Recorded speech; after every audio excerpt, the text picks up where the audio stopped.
मुख्यमंत्री योगी आदित्यनाथ क्या कुछ कह रहे हैं, आपको सुनाते हैं।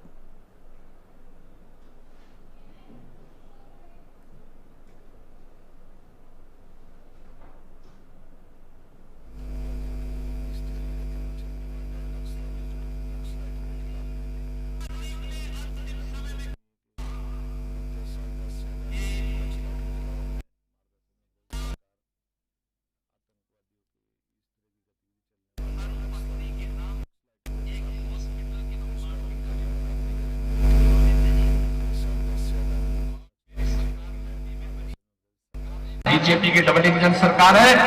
हमने जैसे ही मेरे संज्ञान में ये बात आई, मैंने तत्काल परिवहन मंत्री, रहने वाले तो बिहार के हैं लेकिन बलिया से विधायक हैं, तो मैंने इनको कहा, मैंने कहा कि सिताब दिया जाइए और वहां पे जो हॉस्पिटल बने उस हॉस्पिटल का नामकरण लोकनायक जयप्रकाश नारायण जी की धर्मपत्नी के नाम पर करवाना। 100 बेडेड हॉस्पिटल, आज वहां बेहतर कनेक्टिविटी, स्मारक बन रहा है, बहुत भव्य कार्यक्रम चल रहे हैं। बहनों और भाइयों, महापुरुषों को सम्मान देकर के विरासत का संरक्षण करने का काम कोई कर रहा है तो एनडीए की डबल इंजन की सरकार कर रही है।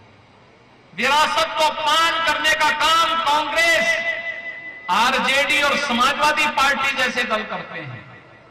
ये गरीबों का भी खा लेते हैं, गरीबों के हक को छीनते हैं, बेटी और व्यापारी की सुरक्षा में सेंध लगाते हैं, निवेश को प्रताड़ित करके भगाते हैं, नौजवानों के रोजगार को छीनने का काम करते हैं। और इसलिए बहनों और भाइयों, हम लोग आपसे कहने के लिए आए हैं, आपने गांधी जी के 3 बंदरों का नाम सुना होगा ना। गांधी जी के 3 बंदर थे। गांधी जी ने कहा था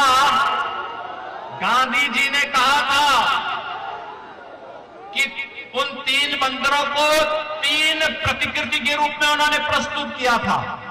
बुरा मत सुनो, बुरा मत बोलो और बुरा मत देखो।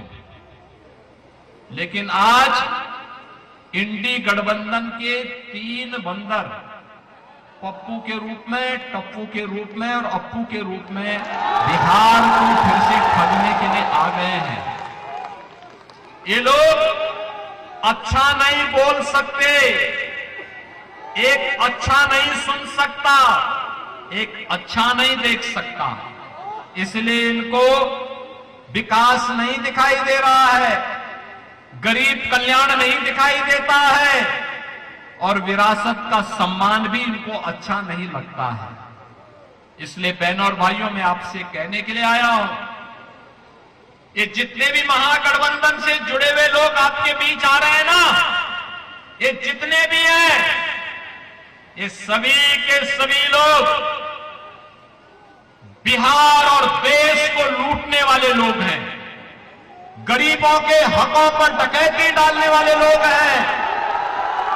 जब सत्ता रहती है तो डकैती डालते हैं और जब सत्ता से वंचित हो जाते हैं तो झूठ फरेब करके लोगों को बहकाने का कार्य करते हैं।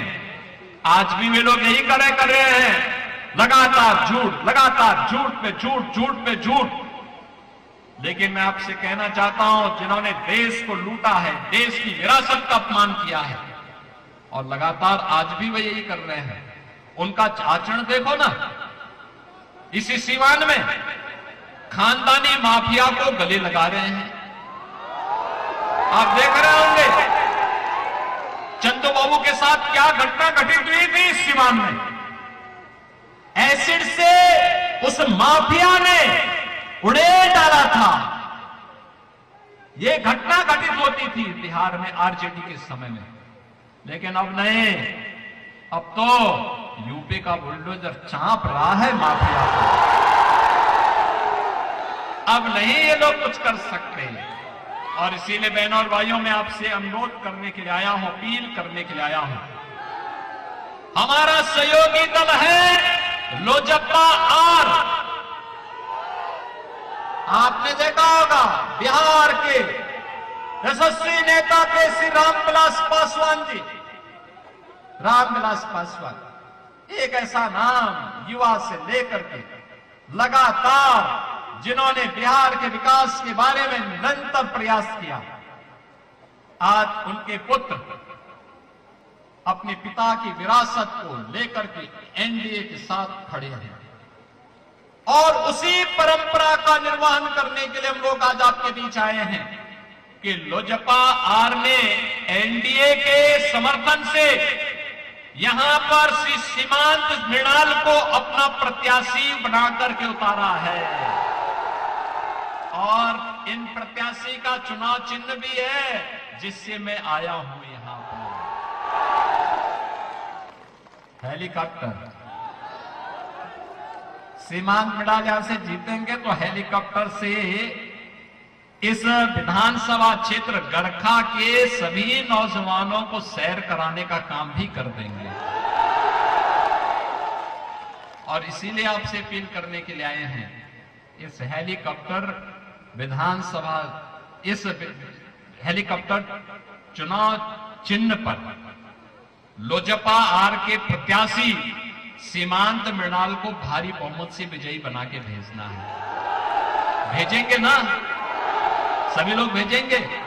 जहां तक मेरी आवाज जा रही है थोड़ा हाथ खड़ा करके अपना आशीर्वाद तो दो इस नौजवान को।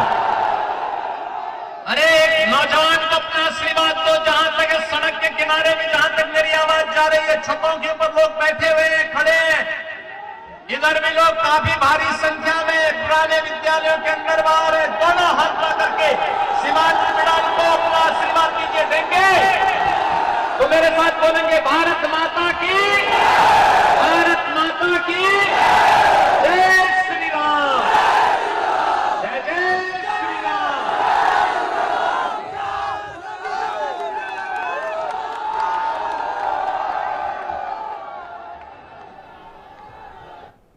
फिलहाल इस बुलेटिन में इतना ही। रुकते एक छोटे से ब्रेक के लिए।